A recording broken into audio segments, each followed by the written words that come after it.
बिस्मिल्लाहिर्रहमानिर्रहीम। अस्सलाम वालेकुम नाज़रीन, आप देख रहे हैं प्रोग्राम पब्लिक ओपिनियन और मैं हूं आपके साथ ज़रिया इरफान।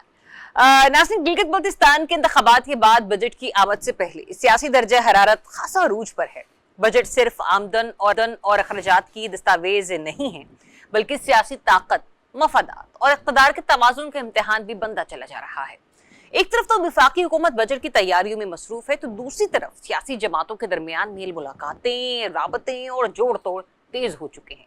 मरकज में इत्तेहादी जमातों के दरमियान बजट तजावीज़ पर मुशावरत जारी है, जबकि NFC अवार्ड के तहत सूबों के हिस्से, विफाकी अखराजात और वसाइल की तकसीम पर इख्तलाफात भी सामने आ रहे हैं। दूसरी जानिब खैबर पख्तूनख्वा में बजट से पहले सियासी दर्जा हरारत गैर मामूली तौर पर बुलंद है। हुकूमती सफ़ों में बेचैनी दिखाई दे रही है और वज़ीर आला को अपनी ही जमात के नाराज अरकान की मज़ाहमत का सख्त सामना है।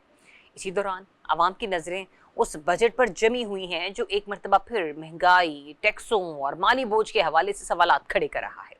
इत्तलात तो ये है कि हुकूमत टैक्स वसूलियों का एक बड़ा हदफ मुकर्रर करने जा रही है और इसके लिए बिल वास्ता टैक्सेस यानी कि जो इनडायरेक्ट टैक्सेस होते हैं उन पर इन्हिसार मजीद बढ़ाया जा सकता है। पेट्रोलियम लेवी से लेकर sales tax, solar panels, hybrid गाड़ियों, स्टेशनरी और रोजमर्रा इस्तेमाल की मुतादिद अशिया तक कई शोबे मुमकिन तौर पर नए माली बोझ की जद में आ सकते हैं। ऐसे में ये सवाल भी अहम हो जाता है कि क्या एक बार फिर आसान रास्ता इख्तियार करते हुए अवाम पर मजीद बोझ डाला जाएगा, क्या टैक्स नेट को वसी करके हकीकी इस्लाहात की तरफ पेशरफ्त होगी। इन्हीं सियासी और मौशी हालात के तनाजुर में आज हम गुफ्तगू करेंगे कि बजट से पहले पस्ते पर्दा सियासी सरगर्मियों का असल मकसद है क्या, KPK की सियासत किस समत जा रही है, विफाक और सूबों के दरमियान वसाइल की तकसीम पर तनाज़ा क्यों बढ़ रहा है और आने वाला बजट आम आदमी, तनख्वाह के कारोबारी शोबे और सूबाई हुकूमतों के लिए क्या पैगाम लेकर आ रहा है, जिसके लिए हमारे साथ मौजूद होंगे रिजवान रशीद साहब, इसारा राना साहब और नासिर जमाल साहब, तजियाकार हैं, सहाफ़ी हैं, वो भी प्रोग्राम में हमारे साथ शामिल गुफ्तगू होंगे। जी, तो नासिर जमाल साहब आपसे आगाज करते हैं। नासिर जमाल साहब, विफाक में पीपल्स पार्टी और नून लीग के बड़ों की मुलाकातें हो रही हैं। KP वाली साइड पे चले जाएं तो वहां पर सुहेल आफरीदी साहब की मुलाकात हुई फजलुर रहमान साहब से। अच्छा, ये हो सब कुछ बजट के आने से पहले रहा है, इसमें कोई शको शुबे वाली बात नहीं कि इस वक्त काफी इंटेंस माहौल है KP वाली साइड पर भी, लेकिन कितना मुश्किल हो गया है विफाक समेत KP वालों के लिए भी बजट को पेश करना। ये क्या आपको एक होती ना पॉलिटिकल बार्गेन, ये तो मुझे लगता है कोई मौशी बार्गेन चल रही है आपस में सियासतदानों के दरमियान। देखिए तो यार इसमें दो पॉइंट्स हैं। एक तो ये है कि एक तरफ से हम IMF के प्रोग्राम में है जिसमें मैक्रो स्टेबिलिटी जो है इम्पोर्टेंट है और उनका जो कोर टारगेट है इस प्रोग्राम का वो है प्राइमरी सरप्लस वो प्रोड्यूस करना। दूसरी तरफ जो है वो ये है कि जो फेडरल गवर्नमेंट की जो एक्सपेंडिचर नीड्स हैं वो बढ़ती जा रही है। अब हम देख रहे हैं अफगानिस्तान के साथ वॉर में है, इंडिया के साथ लास्ट ईयर वॉर में थे, ठीक है, और ये खतरे अभी हैं और इस तरह की चीजें हैं। और तो हमें डिफेंस जो बजट है वो हम कट नहीं कर सकते।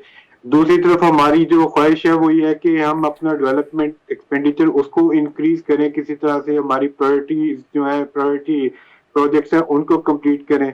तीसरी तरफ हम ये भी चाह रहे हैं कि थोड़ा बहुत कुछ रिलीफ दिए अपने खासतौर पे कॉर्पोरेट सेक्टर को और कुछ सैलरीड क्लासेस को। तो ये दो कंपीटिंग जो है टारगेट्स हैं, एक तरफ IMF, एक तरफ हमारी नीड्स एक्सपेंडिचर की। तो इसमें जो इशू क्या है, इशू ये है कि हमारी जो FER है वो मुसलसल, ये आज की बात नहीं है, इस साल की बात नहीं, ये पिछले कई डेकेड से कभी टारगेट पूरा कर ही नहीं पा रहे। तो वो हमारी टैक्स टू GDP रेशियो वो है वो 10%, 10.5% इसके अराउंड है, घूमती फिरती रहती है। तो उसकी वजह से अब हम क्या करें। अब मसला जो क्रिएट हुआ है कि फेडरल गवर्नमेंट को पैसा चाहिए, फेडरल गवर्नमेंट के पास पैसा चाहिए, लेकिन उनके पास कोई रास्ता नहीं है उसको इंक्रीज करने का। जो रास्ता था कि रिटेलर्स पे टैक्स लगाए, प्रॉपर्टी पे टैक्स लगाए, प्रोफेशनल लॉयर्स, डॉक्टर्स पे टैक्स लगाए, वो ये चूज नहीं कर पा रहे। तो अब क्या रास्ता है। अब वो कहते हैं जी कि जो प्रोविंसेस को शेयर मिल रहा है NFC के अंडर, तो प्रोविंसेस अपना शेयर जो एक तो वो फ्रीज कर दें उसी सतह पे जिस सतह पे इस साल है। दूसरा वो कह रहे हैं कि 2 ट्रिलियन का सरप्लस भी प्रोड्यूस करें ताकि जो प्राइमरी सरप्लस का टारगेट है वो पूरा हो सके। तो ये बेसिकली जो है ये एक इस वक्त जिसे कहते हैं अंग्रेजी में कहते हैं ना कॉनेंड्रम, ये आप ये conundrum है कहना for चाह रहे हैं नासिर government। जमाल साहब, मैं अगर अपनी थोड़ा आसान अल्फाज में इसको समझने की कोशिश करूं तो विफाक इस वक्त कोशिश कर रहा है कि चले अगर 28वीं आईनी तरमीम नहीं भी आई तो भी किसी न किसी तरीके से सूबों को कायल किया जाए कि वो स्ट्रेटेजिक बजट हो जाए या फिर दीगर और मामलात हो, वहां पर विफाक के साथ ताउन करें, और इसीलिए अभी तक जो है वो डेडलॉक बरकरार है फेडरल और प्रोविंशियल गवर्नमेंट्स के माबैन। Is that so? जी, ये पॉलिटिकल बार्गेनिंग तो बन गई है, लेकिन ये मतलब है इकोनॉमिक इशू, बेसिकली अच्छा। फाइनेंशियल इशू है गवर्नमेंट का, फेडरल गवर्नमेंट का। ठीक। तो जाहिर है जब उन्होंने सूबों से कहा हम्म। तो इस पे पीपल्स पार्टी जो सिंध में रूलिंग पार्टी है, जो फेडरल गवर्नमेंट में कोलिशन है, जी। तो उनका जो है इन चीजों पे एक बड़ा स्टैंड है हमेशा से। और आपको याद है कि 2010 में और 2009 में एनएफसी वार्ड भी उन्होंने करवाया, 18th अमेंडमेंट भी उन्होंने करवाई, तो उनका बड़ा स्टैंड है और वो इसमें रोल बैक जो है ना वो होने नहीं देना चाह रहे। दूसरी तरफ जो है जाहिर है केपी है, केपी में एक ऑपोजिशन की पार्टी है, हुकूमत में है, उनके अपने पॉलिटिकल इंटरेस्ट हैं और वो बड़ी मुश्किल में है फाइनेंशियली भी। जब से जो फाटा के जो डिस्ट्रिक्ट हैं वो मर्ज हुए तो उनकी भी एक्सपेंडिचर बढ़ गई है, तो वो भी किसी किस्म का कट नहीं लगाने देना चाह रहे। इसी तरह बलोचिस्तान का भी इशू है और डेफिनेटली पंजाब शायद ये इस तरह से शायद एक्सप्रेस ना करे, लेकिन पंजाब का भी इशू है। जाहिर है अगर 2 साल 3 साल बाद इलेक्शंस में जाना है तो कुछ ना कुछ लोगों को देना है, तो अगर आप सारा पैसा जो है फेडरल गवर्नमेंट को दे देंगे तो डेवलपमेंट पे क्या लगाएंगे, आपके पास क्या होगा लोगों को दिखाने के लिए। तो ये पॉलिटिकल इशू डेफिनेटली बन गया हुआ। ठीक है। इसार राना साहब, ये बड़ी ताजुब की बात है, ऐसा नहीं है कि हमने माजी में इस तरह का होता हुआ ना देखा हो, लेकिन बार बार बजट का मुसलसल मौखर होना, ये नई नई तारीख का सामने आना। अभी भी 12 जुलाई की डेट सामने आई है, पर कुछ कहा नहीं जा सकता कि 12 जुलाई को भी बजट आता है ये नहीं आता है। एक तरफ पीपल्स पार्टी और नून लीग है कि जिनकी बैठक जारी है इत्तेहादी होने के बावजूद इस बजट को लेकर, दूसरी तरफ अलग चैलेंजेस हैं केपीके में सुहेल आफरीदी साहब को अपनी कुर्सी के हवाले से भी, जाहिर सी बात उनके एमपीएस भी कुछ नाराज हैं, तो फिर मौलाना फजल रहमान साहब, एहसन इकबाल साहब और फैसल करीम कुंडी से जो उनकी होने वाली मुलाकातें हैं, सर वो बजट की मंजूरी में आपको लगता है मुअव्वन साबित होंगी? पहले तो ये समझ लें आप कि मुस्लिम लीग नून को विफाक की सतह पे तो बजट में तो अच्छा। उनके पास ज्यादा अक्सरियत मौजूद है, तो खुद चाहे तो अकेले भी पास कर। तो फिर क्या फेलियर है राना साहब? बार बार इक्तिसादी काउंसिल कमेटी का जो इजलास है वो मुलतवी हो जाता है, बहरहाल कल का कहा गया है कि कल होगा। उसमें देखिए 2 चीजें हैं, एक तो पीपल्स पार्टी के जो लाइफ लाइन है वो है बेनजीर सपोर्ट, और वो इसमें किसी किस्म की भी कोई कटौती और वो नहीं चाहते, बल्कि वो ये चाहते हैं कि इस बार उसको मजीद उसमें जो बजट है वो बढ़ाया जाए उसका। अच्छा। दूसरे ये कि समहाउ मुझे ऐसा लगता है कि बजट जहां से बन के आना है शायद अभी तैयार ही नहीं हुआ वहां से, क्योंकि हमारे क्या गंजी नहाएगी क्या और निचोड़ेगी क्या वाली बात है। हमने क्या करना है, हमने तो सिर्फ ये करना है कि टेबल में पड़ी हुई चीजों को एक को उठा के यहाँ रख देना, यहाँ को उठा के यहाँ रख देना। हमने कौन सी रिफॉर्म्स लानी है बजट में, या कौन से ऐसे कोई आसमान पे को तीर चला देने हमने कि जिसमें बजट पे काम हो। या 2 इकोनॉमिस्ट बैठे हुए, रजी और कैनन में। हाँ जी नासिर साहब, बजट होता है इस बात का कि भाई इस साल आपने अपने घर का खर्चा कैसे चलाना है, तो ये वहां पे होता है जहां पे आपको पता होगा रजी के 500 डालने, इसके इसार के 500 डालने, और फिर ये 1100 का खर्चा तो 100 रुपए जो है हम दरियाब से ले लेते हैं। लेकिन जब हमें ये पता हो कि खर्चा 1000 है और 1200 रुपए ही हमने बाहर से उधार मांगने, तो फिर आपने बजट बनाने। आप किस चीज का बजट बना रहे, क्या है आपके हाथ में जो आप बजट बनाने निकले में? पल्ले नहीं का तेला थे कर दी मेला मेला, बजट बजट बजट। कौन सा बजट भाई? बजट के अंदर सिंपल ये कि आईएमएफ ने आपको जो टारगेट देने वो, और आपने उसे बताना कि ये हमने पूरे कैसे करने। कल रजी ने जो की बात की इतनी अच्छी थी कि जी छोटे ताजरों को 25,000 फिक्स है और 1000 रुपए तो उनसे ले नहीं सके तुम, 25,000 रुपये तुम लोगे। ये तुम आईएमएफ को चक्कर देते हो जी हम ये पैसे पूरे यहां से कर लेंगे, ये पैसे पूरे यहां से कर लेंगे। आईएमएफ को भी पता था आप नहीं कर सकते, हमें भी पता होता हम नहीं कर सकते। सो ये ऐसे ही बस एक जुमला सुन के कि जैसे शादी होती है ना, शादी में दूल्हा दुल्हन का राजी होना और उनके अम्मी अब्बू का होना जरूरी है, बाकी किसी की जरूरत नहीं। लेकिन अगर फुप्पी नाराज हो तो उसको भी जाके मनाते हैं, ताया नाराज हो तो, क्योंकि बारात सज जाती है ना फिर उससे। बारात के साथ फुप्पी भी जाती है गरारा पहन के, ताया भी जाता है पुरानी शेरवानी पहन के। तो इसी तरह पीपल्स पार्टी फुप्पी को भी इन्होंने मनाना है, जिन्हें रूसी रहती है, ठीक है, हर वेले रूसी रहती है, बस उसे दिए जाओ, तो उसे तड़का दे दो, उसे जनाबे जो पैसे बाकी बचते हैं वो दे दो, खुश रहेगी।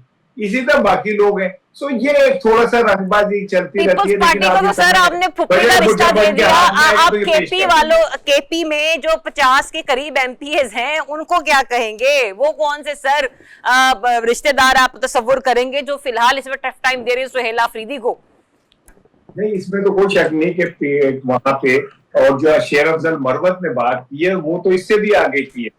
वो ये कहते हैं कि 25 अरकान असेंबली ने रिटर्न एस्टेब्लिशमेंट को लिख के दिया है कि जी हम आपके वफादार रहेंगे। अच्छा। ये तो बड़ी खौफनाक बात है अगर शेर अफजल मरवत की बात मान ले, हालांकि मैं मानता नहीं, मैं ये समझता हूँ कि एस्टेब्लिशमेंट सियासत का में हिस्सा नहीं लेती, न उसका सियासत से कोई ताल्लुक है, और ये उसके ऊपर इल्जाम तराशी है इस तरह के लोग करके लोगों को ये बावर कराते हैं कि एस्टेब्लिशमेंट बराह रास्त सियासत में मुलविस है और वो सूबों के अंदर ऐसा करती है, जो मेरा यकीन है कि ऐसा नहीं है। लेकिन इसके बावजूद इसमें कोई शक नहीं कि सुहेला अफरीदी को वहां मुश्किलात का सामना है, और जितनी आसानी विफाक में शहबाज शरीफ साहब को है उतनी मुश्किल जो है उनको वहां पे अपने सूबे। ठीक है, और इसके लिए फैसल करीम कुंडी और मौलाना से जो होने वाली उनकी मुलाकात है, आपको लगता है जो अली अमीन के अगेंस्ट एक अलाय बनाना चाह रहे हैं वो, या यूं कह ले कि अपनी स्ट्रॉन्ग पोजीशन थोड़ी शो करना चाह रहे हैं, उसमें उनको कोई मदद मिलेगी? जो अली अमीन गंडापुर मुखालिफ होगा वैसे वैसे फजलुर रहमान जो है वो करीब हो जाएंगे सुहेला अफरीदी के, ये बात आप समझ लें। अच्छा, कि गंडापुर का इख्तिलाफ मौलाना फजलुर रहमान और अफरीदी के अंदर इत्तेफाक का सबब बनता है, क्योंकि पीटीआई से केपी में इत्तेहाद में सबसे बड़ी रुकावट गंडापुर थे। अब वो साइड पे हो गए तो मौलाना फजलुर रहमान से भी बात हो सकती है, पीपल्स पार्टी से भी बात हो सकती है, वो कर रहे हैं इस पे। सही। रजीज साहब, पहले जरा इसी तरफ से स्टार्ट कर लेते हैं, फिर मैं आपको बजट की तरफ भी लेकर जाती हूँ। ये जो अभी हम लोग बात कर रहे हैं केपी की सियासत के हवाले से, जाहिर सी बात है बजट तो वहां का भी आना है, और ये जो मौलाना साहब और फैसल करीम कुंडी साहब से होने वाली जो उनकी मुलाकात है, राना साहब कह रहे हैं कि ये इत्तेफाक पैदा कर सकता है विफाक और सूबे के दरमियान। ऐसा हो सकता है या वाकई इसके बावजूद बड़ी ही मुश्किलात रहने वाली हैं सुहेला अफरीदी को अपना बजट पेश करने में? देखिए नहीं, ये तो वो एक किस्म की जिसे कहना चाहिए अपनी बार्गेनिंग पावर बढ़ा रहे हैं टुवर्ड्स हिज ओन पार्टी। उनकी अच्छा। जो इस वक्त वजारत आला है वो उन्होंने अपनी पार्टी को दो बातें कह के ली थी। एक तो वो बानी से पीटीआई से मुलाकात करेंगे, मुलाकात की बात की थी उन्होंने, और दूसरा उन्होंने कहा था कि मैं इश्क इमरान में मारा जाऊंगा। अब ना तो वो इश्क इमरान में फौत हुए और ना वो बानी पीटीआई से मिल सके हैं, तो जो अपना उनका बेस है, जो अपना वोट बैंक है, उसमें से एक बड़ी तादाद उनसे ये मुतालबा करती है कि आपने वजारत आला का हलफ उठाने से पहले जो दो बातें की थी, अब उन दो बातें गुजरे हुए 6 माह तो गुजर गए हैं, 6 माह से ज्यादा अरसा गुजर गया ना, आप मुलाकात कर पाए हैं और ना ही आप कोई और काम कर पाए हैं। नंबर 1। नंबर 2, इस वक्त अगर हम परसेंटेज वाइज डिसबर्समेंट देखें डेवलपमेंट बजट की, तो सबसे कम खैबर पख्तूनख्वा की है, तकरीबन 29% है ये पहले 10 माह के अंदर। अब अगर फंड जारी नहीं होंगे तो तरक्याती काम नहीं होंगे, और तरक्याती काम नहीं होंगे तो पार्टी की और चीफ मिनिस्टर साहब की गैर मकबूलियत में इजाफा होना चाहिए। और एमपीएज और एमएनएज और मिनिस्टर भी फिर जब उनको उनके कारकुनान पूछेंगे कि जनाब हमारे यहाँ ये पुल नहीं बन रहा, ये सड़क नहीं बन रही, तो वो कहेंगे जी पैसे नहीं जारी हो रहे। तो दो सूरतें, या वफाक को गाली दें जो कि वो 12 महीने देते रहते हैं, या फिर चीफ मिनिस्टर को कहें कि वो नालायक है। आज भी वही तमाशा चल रहा है इस मुल्क के अंदर कि जिसकी अवाम के अंदर मकबूलियत नहीं है और जिसके ऊपर ये लंबे लंबे थान जितने जो है वो इल्जामात हैं, वो पार्टी जो है वो वफाक के 3 हिस्सों के ऊपर या 3 यूनिट्स के ऊपर बाकायदा कब्जा कर चुकी है। और उसकी बुनियाद के ऊपर ये है कि जनाब छोटे सूबों को, और छोटे सूबों के अंदर खैबर पख्तूनख्वा शामिल नहीं है, ठीक, आने वाले साल में कितने हजारों रुपए का डायरेक्ट और इनडायरेक्ट टैक्स अदा करना है, इसको आके डिस्कस करते हैं ब्रेक के बाद कि क्या अब वाकई पाकिस्तानी अवाम भी सख्त बाकी बची है कि वो इतनी महंगी बिजली, इतना महंगा पेट्रोल और इतनी महंगी और जो बुनियादी ज़रूरियात ज़िंदगी उन्हें अफोर्ड कर सके। आफ्टर ब्रेक स्टे जी, वेलकम बैक वंस अगेन। नाज़रीन, 15,000 अरब रुपए से शुरू होने वाली कहानी जो है वो आज आके 17,000 अरब रुपए के ऊपर जो है वो हमें मुनहसर दिखाई दे रही है। ये वो वाले पैसे हैं कि जो कि इनडायरेक्ट टैक्सेस की सूरत में इस अवाम पर मुस्तलद किए जाएंगे साल 2026-2027 के लिए। और इनडायरेक्ट टैक्सों का हदफ जो है वो गुज़िश्ता माली साल से 957 अरब रुपए ज्यादा 9,837 अरब रुपए मुकर्रर करने की तजवीज है। नासिर जमाल साहब, सोलर पैनल्स हो जाएं, हाइब्रिड गाड़ियां हो जाएं, तकरीबन 20 से ज्यादा दीगर अशिया पर जनरल सेल्स टैक्स 18% तक बढ़ाने पर गौर कर रही है ये हुकूमत। तो आप मुझे ये बताइएगा कि जब वो चीजें जो कि अवाम जिसकी तरफ स्मार्टली मूव करना चाह रही है उस पर भी अगर उसकी कुव्वत खरीद बिल्कुल मांद पड़ जाएगी तो हुकूमत की टैक्स का पैसा कहां से इकट्ठा करेगी? ये देखिए, यही तो एक इशू है जो ऑलरेडी इस वक्त टैक्स नेट में है। जो सेक्टर्स, जो लोग, चाहे वो हम और आप हैं, सैलरीड क्लास के लोग हैं या कॉर्पोरेट ऑर्गेनाइज बिजनेसेस हैं, वो हैं, तो इनके अलावा एक बहुत बड़ा चंक है इकोनॉमी का जो अभी मतलब जो बिल्कुल कोई टैक्स नहीं देता। फॉर एग्जांपल एग्रीकल्चर अगर आप देखें तो 18-20% के करीब है इकोनॉमी का हिस्सा, लेकिन उसमें से टोटल हम कितना टैक्स साल का इकट्ठा करते हैं? मेरा ख्याल है हार्डली कोई 7-8 बिलियन रुपए। तो अब आप के पास एक ये बहुत बड़ा चंक है। मैं ये नहीं कहता कि कोई ट्रिलियन रुपीज आप जमा कर सकते हैं, लेकिन इससे भी आपको सिग्निफिकेंट अमाउंट मिल सकती है। बात लोग कहते हैं कि 3-3.5 अरब रुपया आप यहाँ से ले सकते हैं। फिर उसके बाद आ जाता है रिटेलर्स का, होलसेलर्स का, सर्विस सेक्टर, और जो है जो इकोनॉमी का टोटल जो है 60% हिस्सा बनता है। वो पूरा अगर हम देखें, प्रॉपर्टी, रियल एस्टेट देख लें, मतलब ये सब लोग जो है, ये इनको सबको अगर आप देख लें तो ये तो मतलब बिल्कुल जो है इनकी तो कंट्रीब्यूशन टू टैक्स रेवेन्यू वो तो है ही नहीं, मतलब हार्डली, मतलब नेग्लिजिबल है। और गवर्नमेंट कोई उस पे कर भी नहीं रही कुछ। मतलब अब अभी आप देखें कि रिटेलर्स के लिए अभी एक फिक्स स्कीम आई है, फिक्स टैक्स स्कीम, आसान फिक्स टैक्स, ये कोई पिछले 30 साल में 30वीं स्कीम है। और अभी भी मतलब उनको ऑडिट उनका नहीं होगा, उनसे पूछा नहीं जाएगा, उनको हर किस्म की मराहत दे दी है और उनको सिर्फ ये कहा है कि 25,000 रुपया आप एक तो दे दें और दूसरा जो भी होगा उस पे 1% दे दीजिएगा टैक्स। अभी भी वो राजी नहीं है। तो पिछले साल भी ये लगाया था, ताजे 2 स्कीम पिछले साल आई थी, 50 बिलियन रुपए का टारगेट था और चंद बिलियन रुपीस जो है ना आपने कलेक्ट किए। अगले साल भी यही होगा। तो मतलब ये नहीं है कि आपके पास टैक्स को बढ़ाने की, कोई बेस बढ़ाने की कोई जगह नहीं, बहुत जगह है, बहुत ज्यादा। आप अपने वकीलों से, अपने डॉक्टर से देख लें, कहीं पे मतलब आपसे कैश में 5,000 डॉक्टर एक फीस लेता है, ठीक है, 100 मतलब मिनिमम वो 100-150 मरीज दिन का देखता है, ठीक है, वो टैक्स कितना देता है? अच्छा ये भी छोड़ दें, आप अपने इंपोर्टर्स को देख लें, ठीक है, वो बिलियंस ऑफ रुपीस की ट्रेड करते हैं, इंपोर्ट करते हैं, ठीक है, अंडर इन्वेस्टिंग करते हैं, ठीक है, और मतलब आपको टैक्स ही नहीं देते वो। मतलब किसी भी जगह पे आप देखें, कॉर्पोरेट सेक्टर, सैलरीड क्लास को निकाल दें, ठीक है, जो कि जिन्हें हम कहते हैं ना कि ये कैप्टिव टैक्स पेयर्स हैं, इनके पास और कोई चॉइस नहीं है, मतलब टैक्स ना देने के अलावा कोई चॉइस नहीं है, ठीक है, इनके अलावा तो कोई टैक्स दे ही नहीं रहा इस वक्त। मतलब आपका 60-70% जो टैक्स आता है वो तो कॉर्पोरेट सेक्टर से आता है। बिल्कुल ऐसा ही है। अब इतना ओवरबर्डन्ड है कि आप वो इन्वेस्टमेंट करने को तैयार नहीं है, मल्टीनेशनल एग्जिट कर रही हैं, इंडिविजुअल लाइक अस, मतलब जो हमारे जैसे सैलरीड क्लास के लोग हैं, हमारी जिंदगी लिविंग स्टैंडर्ड अगर आज से 5 साल पहले एक इस लेवल पे था तो वो लेवल अब जो है वो लेवल अब यहाँ आ गया।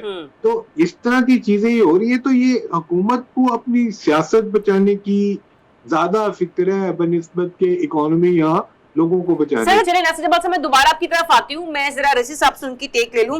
रजी साहब, मैं इस चीज को भी, इस सवाल को जवाब जरा आप भी दीजिएगा मुझे कि जब अवाम की कुव्वत खरीद ही खत्म हो जाएगी तो हुकूमत अपनी बका का सवाल कैसे पैदा कर सकती है, ठीक है ना। दूसरा ये भी कि नेफ्था पेट्रोलियम मसनूआत पर FED स्टील सेक्टर के लिए फिक्स्ड सेल्स टैक्स निजाम लाया जाएगा। नेफ्था को मैं चाहूंगी कि आप जरा थोड़ा लोगों को एक्सप्लेन भी कर दें। और दूसरा ये भी कि सर 1 लीटर पेट्रोल पर मजमूई तौर पर 142 रुपए 41 पैसे की लेवी मजीद बढ़ाए जाने का इम्कान है। देखिए वो 142 की जाएगी, मैं आती हूँ जमाल साहब, वापस आती हूँ आपके पास जरा जी। 124 या 127 रुपए तो अब भी हुकूमत ले रही है। पिछले दिनों हुकूमत ने ये लेवी कम की थी 80 रुपए कम की थी। तो उसके बाद फिर जब जैसी पेट्रोल की कीमतें कम हुई हैं, वो उन्होंने उतनी कमी हमें पास ऑन करने की बजाय पहले तो अपनी वो वाली लेवी पूरी की है और फिर उसके बाद उसके ऊपर भी वो कह रहे हैं। अच्छा, लेवी या फेडरल एक्साइज ड्यूटी बढ़ाने के अंदर सर पहले तो लोगों को ये कहकर आपने राम किया ना कि ईरान वॉर लगी हुई है तो इस वजह से, लेकिन जब आलमी मार्केट में प्राइस फ्लक्चुएट होती हैं या कमी होती है, उसके बावजूद अगर आप 142 रुपए का टारगेट रखेंगे फी लीटर पेट्रोल पर, तो सर अवाम क्या हशर क्या होगा सर। देखिए इसके ऊपर ना मैं इसार राना का एक लतीफा सुनाना चाह रहा हूँ जो उधार लिया मैंने इसार भाई से। वो एक बंदा नजूमी के पास गया और कहने लगा कि नजूमी साहब मेरा हाथ देख के बताएं कि मेरा ये साल कैसा गुजरेगा। उसने कहा ये साल तो आपका बहुत बुरा गुजरेगा। उसने कहा चले अगला साल, उसने कहा अगला साल तो उससे भी बुरा है।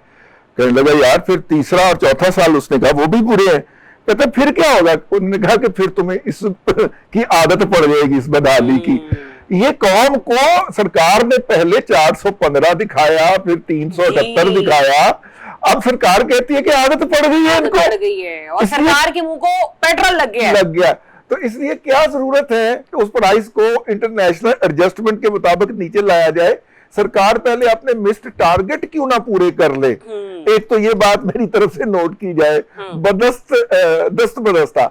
दूसरी बात ये है कि देखिए सरकार जिन शोबों के ऊपर भी लगी हुई है ना, वो जिसे कहना चाहिए ना नाकाबिले हसूल टारगेट्स हैं, और वो उन नाकाबिले हसूल टारगेट ने पूरा तो होना नहीं। आपको 6 महीने में FBR की टोटल नलायकी एक्सपोज होकर सामने आ जानी है। ले दे के जैसे कि नासिर जमाल साहब ने फरमाया, जो कैप्टिव टैक्स पेयर है, जो पहले काबू आए हुए हैं और जिनके पास फरार मुमकिन नहीं है, वही काबू आ जाएंगे।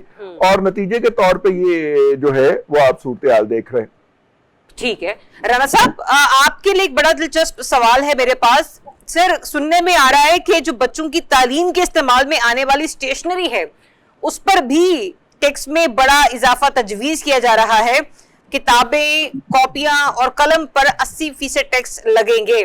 तो नए बजट में तालीम पहले की निस्बत और ज्यादा महंगी हो जाएगी। रजी साहब से जब मैं ये बात करी थी ना प्रोग्राम से पहले, उन्होंने कहा जरिए आप जो ऑक्सफोर्ड का सिलेबस है वो थोड़ा महंगा हो जाएगा, लेकिन कैम्ब्रिज का लेकिन एक क्लैरिटी मैं यहाँ पर दे दूं रजी साहब, बाकायदा तौर पर आ रहा है सामने कि जो पेन है, कॉपियां हैं सर, इसके ऊपर भी जो है ना वो 80% टैक्स बढ़ जाएगा। राणा साहब अच्छी बात है। पहले कौन सी हमारी कौम जो है वो सारी आप यहाँ से पढ़ के ऑक्सफोर्ड जा रही है, तो हमें 3 करोड़ बच्चे स्कूल से बाहर, जो थोड़े बहुत वालिदैन सकत रखते हैं अपने बच्चों को पढ़ाने की, वो भी उनमें से भी आप कुछ उठा लेंगे। अच्छा ये बात जब मैं ये कह रहा हूँ तो ये ना समझिएगा कि मैं जज्बातियत की बुनियाद पे कह रहा हूँ। साहब मैं ईमानदारी से खुदा को गवाह करके ये बात कह रहा हूँ कि मेरे इनमें ऐसे वालिदैन हैं जिन्होंने तालीमी साल के पहले 6 महीने में भी किताबें नहीं खरीद सके थे, ठीक है ना, तो उनके पास इतने पैसे ही नहीं थे और किताबें इतनी महंगी थी। और ये जो प्राइवेट स्कूल माफिया है, आपको पता है ये हर साल किताबें बदल देते हैं ताकि कभी हमें, आपको तो नहीं याद होगा रजी और मुझे याद है, नासिर जमाल साहब को याद होगा, हमारे यहाँ ये होता था कि 9th जिसने की है ना उसकी किताबें 8वीं में जो पास होता था उसे हम दे देते थे कि ये अब तू तेरी किताबें। ये ट्रेडिशन रहा है, मैंने ऐसे पढ़ा है, रजी ने पढ़ा होगा कि हमने 9th में गए तो 9th की किताबें 9th वाले से ले ली है। लेकिन ये जो तालीमी माफिया है, जो तालीम फरोश माफिया है, ये हर साल किताबों का टाइटल बदल देता है या कुछ बदल के कहता है कि ये पुरानी किताबें नहीं लगेंगी, आप नहीं खरीदें। अच्छा, इससे ना मुझे पहले मायूसी होती थी, लेकिन अब मुझे मायूसी इसलिए नहीं होती कि मैं इस नतीजे में पहुंचा हूं कि जिन हालात का हम शिकार हैं उसके जिम्मेदार सिर्फ हमारे हुक्मरान नहीं है। हम हर शख्स हर जगह पे जो बैठा हुआ जितनी उसमें इस्तेताअत है वो उतना ही बराबर का जिम्मेदार, उतना ही जिसे कहना चाहिए ना कि वो वजीर खजाना है हमारा। सो ये पूरी कौम ही जो है ये डिजर्व करती है इसी तरह के बजट, इसी तरह के माहौल। और वो जो आप कहते हैं ना कि जी वो टैक्सेस यूं कर लेंगे, मुझे सिर्फ रजी से पूछ के बताएं कि इन्होंने लेवी के नाम पे जो पेट्रोलियम की मद में 100 अरब के करीब, 10 अरब के करीब जो इन्होंने पैसे इकट्ठे किए, वो किस मद में इस्तेमाल किए इन्होंने, वो कहां लगे हैं? मुझे कोई इस बात का जवाब दे कि आपने अब भी लेवी में आगे बदल करके, अगर रद्दोबदल करके हम लोगों के हकूक के ऊपर फिर डाका मार दिया आपने। हमारा कसूर क्या है? अरे भाई, और हमारे कसूर से मुराद ये रजी, एक मिनट है जरा, हमारे कसूर से मुराद ये कि हम जो टैक्स नेट में फंसे हुए लोग हैं, हमारा कसूर क्या है? अच्छा इसार भाई, एक एहतजाज सिस्टम में नहीं बढ़ती सब भाई, एक एहतजाज, सरकारी मुलाजमीन की तनख्वाहें बढ़ा देते हो, हमारी नहीं बढ़ाते, ठीक है, फिर हम पे टैक्स लगाते हो, फिर हमें मुख्तलिफ तरीकों से लूटते हो। हमारा कसूर क्या है भाई? हमारा कसूर ये है कि हम रियासत मुमलिकत पाकिस्तान के शहरी हैं और बदकिस्मती से टैक्स नेट के अंदर आ गए। आप हमारे गले पे छुरी फेर जाओगे। मुझे ये बजट पर कोई यकीन नहीं है। और बजट कौन सा बजट यार? हर महीने नया बजट आता है, हर 2 महीने बाद एक नया बजट आया होता है, हर कुछ ऐसे बाद आपको टैक्सेस के अंदर बदल, और उसमें सिर्फ आपको कत्ल करने के प्लान किए जाते हैं। पूरे पिछले 5 साल में बताया आम आदमी के रिलीफ के लिए कोई एक बात बता दे जो इस हुकूमत ने की हो, कोई एक मुझे बता दे कि ये काम किया आम आदमी के रिलीफ के लिए। ट्रैफिक पुलिस वाला 1200 अरब रुपए आपसे टैक्स वसूल कर लेता है, ये लेवी में 10 अरब डॉलर के करीब वसूल कर लेते, ठीक है, ऊपर बैठे में मौजें लगी हुई है, ड्यूटी जाओ, हम आधे ना जाए आए, सैरे करें, दुनिया भर की सैरे करें और मौजे करें। अच्छा एक बात भाई, फिगर्स ना दिया कर, हमने 1800 टैक्स दिया, मेरा भाई 10 अरब रुपया टैक्स कह रहा है। 1800 अरब रुपया सरकार ये टैक्स के उसके तेल के टैक्सों की मदद में दिया है। 100 अरब रुपया उन्होंने जायद लिया है भाई लेवी के नाम के ऊपर, ये जो आपसे लिया गया है भाई। फिर पूरे बोला कर यार, ये एहतजाज, ये मेरा एहतजाज। चलो इस एहतजाज को मैं मजीद कंटिन्यू करूंगी आफ्टर द ब्रेक। जब आऊंगी तो नेफ्ता पेट्रोलियम मसनूआत पर भी स्टील सेक्टर के लिए फिक्स्ड सेल्स टैक्स निजाम लाया जाएगा। ये वो वाला टैक्स है जिससे बराह रास्त जो इंडस्ट्री है मुल्क की वो भी मुतासिर होगी। तो जब इंडस्ट्री बहुत ज्यादा मुतासिर होगी तो फिर मईशत का पहिया कैसे चलेगा? फिर टैक्स निकालेगा कौन, देगा कौन? After the break stay tuned. Welcome back once again. Nasir Jamal साहब, नेफ्ता पेट्रोलियम मसनूआत पर एफईडी लगने जा रहा है। पेट्रोल केमिकल की जो इंडस्ट्री है सर, जिससे प्लास्टिक और हाई ऑक्टेन बनाने की तैयारी में इस एलिमेंट को इस्तेमाल किया जाता है। इससे तो साफ जाहिर है कि जो हमारी इंडस्ट्री है जो प्लास्टिक की प्रोडक्ट्स तैयार करती है सर, जिसमें चाहे फिर आपके बर्तन हो जाएं, आपकी दीगर और बुनियादी जरूरियात की जिंदगी हो जाए, आपके शटरिंग वाले पाइप और ये वो मैं थोड़ा सा एक्सप्लेन करके भी बात कर रही हूँ सर। अगर इस तरह से होगा तो फिर तो इसका बराह रास्त इंपैक्ट हर एक सेक्टर पर आएगा जहां जहां प्लास्टिक का बुनियादी इस्तेमाल हम देखते हैं कि हो रहा है। नासिर जमाल साहब, देखिए ये जो है ना इशू ये है कि ये एक इंडस्ट्री की बात है नहीं, ये एक या 2 इंडस्ट्रीज की बात नहीं है, ठीक है। ये पूरी पॉलिसी की बात है कि आपकी पूरी पॉलिसी जो टैक्स पॉलिसी है वो बिल्कुल उसका टारगेट जो है वो उसका जो मकसद है वो है रेवेन्यू कलेक्शन। दुनिया में जो मतलब प्रोग्रेसिव इकोनॉमीज हैं जिन्होंने तरक्की की है उन वहां पे जो टैक्स पॉलिसी का एम होता है वो रेवेन्यू कलेक्शन तो एक साइड पे होता ही है डेफिनेटली, लेकिन उसका मकसद ये होता है कि आप अपनी इकोनॉमी को ग्रो करें। आप उन सेक्टर्स को, कुछ सेक्टर्स होते हैं जिनको आप कहते हैं कि ये सेक्टर्स हैं, इन पे हम इन्वेस्टमेंट चाहते हैं, हम इनको मुराद देंगे और इसको आगे लेके जाएंगे। कुछ सेक्टर्स हैं जैसे सिगरेट इंडस्ट्री है तो वो कहते हैं कि चूंकि ये इसका बर्डन बहुत है, हेल्थ बर्डन बहुत है, तो इस पे हम टैक्स लगाएंगे। तो ये जो होती है ना ग्रोथ लिंक टू ग्रोथ, ऐसी हमें टैक्स पॉलिसी चाहिए। और इस वक्त जो भी है, मतलब अगर आप पेट्रोलियम लेवी की बात कर लें, आप जीएसटी की बात कर लें, आप विदहोल्डिंग टैक्सेस की बात कर लें, आप कॉर्पोरेट सेक्टर के टैक्सेस, तो इस वक्त सिर्फ मसला ये है कि हमने रेवेन्यू कलेक्ट करना है, और जो इतना ह्यूज मतलब टारगेट हमें दे दिया गया है आईएमएफ की तरफ से, और हम उस पे हम बगैर किसी मतलब उसको टैक्स बेस को बढ़ाए हम ये करना चाहते हैं, तो इसका रिजल्ट यही होगा कि आपकी कॉपी किताबों, पेंसिल, ठीक है, आपके खानों पे, ठीक है, इन सब चीजों पे जो है ना वो टैक्स लगेगा।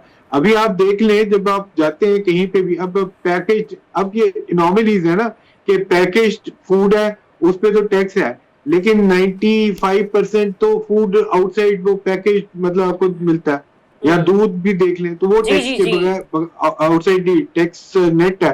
तो मतलब ये एनॉमली है, यानी आप इंडस्ट्रियलाइजेशन को प्रोटेक्ट नहीं कर रहे, आप इंडस्ट्रियलाइजेशन को बूस्ट नहीं कर रहे, आप इनफॉर्मल सेक्टर को बूस्ट कर रहे हैं अपनी टैक्स पॉलिसी के जरिए। ठीक। आज भी अगर मुझे चांस मिले तो मैं कहूंगा कि मैं टैक्स नेट से किसी तरह से बाहर निकल जाऊं, ठीक है, और मैं शायद विदहोल्डिंग टैक्सेस और इनडायरेक्ट टैक्सेस ज्यादा अब टैक्स पे करना पसंद करूंगा बनिस्बत के मैं टैक्स नेट में आना।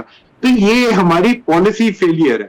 तो जब तक हम अपनी पॉलिसी को ठीक नहीं करेंगे तो ये चीजें होती रहेंगी, हम रोते रहेंगे यार बजट के साल चले, मेरे पास वक्त मुख्तसर है जवाब साहब, मैं बस रजी साहब और राना साहब की भी लास्ट कमेंट ले लूं। और रजी साहब, अभी जब सर बात कर रहे थे ना प्लास्टिक इंडस्ट्री के हवाले से, जिसका वाकई किसी एक इंडस्ट्री से नहीं, बराह रास्त बहुत सारी मुतादी इंडस्ट्री से ताल्लुक है, वो जरा दूध की पैकेजिंग के हवाले से भी बात होना शुरू होगी। सिर्फ इसी की बात नहीं कर रही सर, घी ले लें आप, मजीद और चीजें ले लें।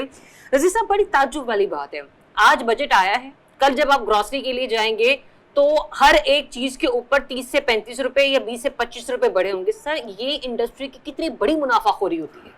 और मजे की बात यह है कि इस पे एक बड़ा एपिसोड हो चुका है गुज़िश्ता हुकूमत में जो इमरान खान साहब की हुकूमत थी, उसमें बजट अप्रूव हुआ था 24 तारीख को, लेकिन उसकी जो बजट प्रपोजल जो थी वो 10 को आ गई, और कीमतों की अनाउंसमेंट हो गई और चार्जिंग भी शुरू हो गई। तो अब जनाब 14 तक वो टैक्स चार्ज होता रहा, 24 तक। 24 को जब वो वाले टैक्स प्रपोजल अप्रूव नहीं हुए तो इंडस्ट्री से कहा गया कि जी वो आपने कीमतें बढ़ा ली, इसको वापस ले। वो इतना बड़ा फड्डा पड़ा कि वो फिर डोनेशन दे के तो वो मामला सेटल करना पड़ा हमारी इंडस्ट्रीज को। उन्होंने वो पैसे वापस नहीं किए थे जो उन्होंने इस दौरान वसूल कर लिए थे। हाँ, उन्होंने कीमतें वापस कर दी थी जो टैक्स के बहाने उन्होंने बढ़ाई थी। तो एक तो ये बात है कि हमारी टैक्स इंडस्ट्री भी असूली तौर पे 1 जुलाई से ये एडिशनल चार्ज करना चाहिए। टैक्स भी वो 1 जुलाई से पे करना शुरू करेंगे इसके ऊपर।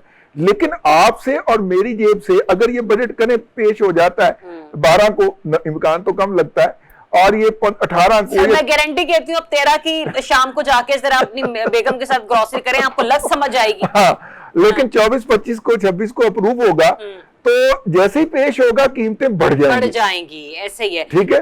और सरकार ने ना भी कीमतें बढ़ाई, ये हमारे जो दुकानदार हैं और इंडस्ट्रियलिस्ट हैं वो बढ़ा देंगे। तो हाँ, इसके ऊपर भी जरा सरकार को नजर करनी चाहिए। ये पैरा फोर्स जो है ये सारी गरीब का ठेला उठाने के लिए बनाई हुई है आपने।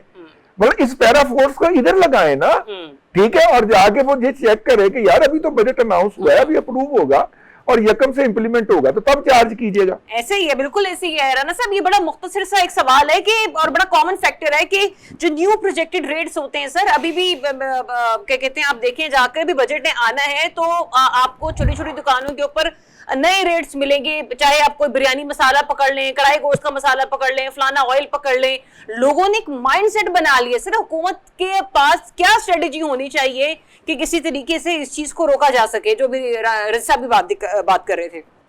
देखिए, पंजाब की हद तक तो हमारी ये है कि मोहतरमा मरियम साहिबा, अल्लाह ताला उन्हें सेहत तंदुरुस्ती दे, वो अभी इस टाइम पर तलाश है और पंजाब की कोई मान, वरना क्या नाम है, ये जो बजट के पहले एक तूफान आता है उसको वो अपनी ताकत से रोक सकती थी। माजी में भी उन्होंने महंगाई को रोक के रखा पंजाब में, और पंजाब सबसे सस्ता सूबा है। तो क्या कहते हैं, अब वो जो फोर्स है, पैरा फोर्स है कि कौन सी है, वो अब चूंकि मरियम साहिब फराश है, अल्लाह उन्हें सेहत दे, तो इसलिए उनको को गाइड करने वाला ही नहीं है कि यार तो आप रेडी वालों को उल्टा रहे हैं, और लिबर्टी और क्या कहते हैं जो डिफेंस के अंदर तजावजात हैं उनकी तो आप तवज्जो ही नहीं दे रहे। तो ये जो मैंने पहले आपसे बात की थी कि हुकूमत को मुलायम करना छोड़ दें, हम अपने गिरेबान में नजर डालें, तो हम जो दुकानदार हमारे इर्द गिर्द बैठे हैं उन्हें अभी बजट आया नहीं होता तो चीजें महंगी कर देते हैं। बिल्कुल ऐसे ही। तो हम बतौर कौम इतने जालिम है कि जिस शख्स को जहां मौका मिलता है वो बिल्कुल कोई कसर नहीं छोड़ता, में हाथ धो बैठता है। तो इसमें तो कौमों की इखलाकियात बड़ा मैटर कर रही होती है ना, और हम इखलाकियात से आ रही एक लोग हैं, कौम कहते हुए मुझे दुख हो रहा है, ठीक है ना, हम इखलाकियात का हमसे कोई ताल्लुक नहीं है। हमें इस दुकानदार को पता होता है कि सामने वाला बड़ी मुश्किल से पैसे इकट्ठे करके अपने बेटे की किताब खरीदने लाया, लेकिन अगर उसने 10 रुपए बढ़ा दिए हो तो वो फिर 10 रुपए की रियायत नहीं करता। तो हुक्मरानों से क्या गिला करना, हम खुद ही ऐसे। तो जो ऐसे होते हैं फिर उनके साथ वही होता है जो हमारे साथ हो रहा है। ठीक है राना साहब, पॉइंट आपका आ गया। नासिर जमाल साहब आपका बहुत शुक्रिया, रिजवी साहब आपका बहुत शुक्रिया, सराना साहब आपका बहुत शुक्रिया अपना वक्त देने के लिए। नाज़रीन, इक़्तिसादी काउंसिल का इजलास, वी जस्ट होप कि कुछ बेहतर फैसले ही हों, लेकिन वो अलग बात है कि हुकूमत से एक्सपेक्ट तो नहीं किया जा रहा। बात 15,000 अरब से शुरू हुई थी, होते होते 17,000 अरब पर पहुंच चुकी है, और इनडायरेक्ट टैक्सेस का जो हुजूम है वो भी मैंने आपको बता दिया है। अब अल्लाह के अमान में पूरी कौम इजाज़त दीजिए, अपना बहुत सा ख्याल रखिए। अल्लाह हाफ़िज़।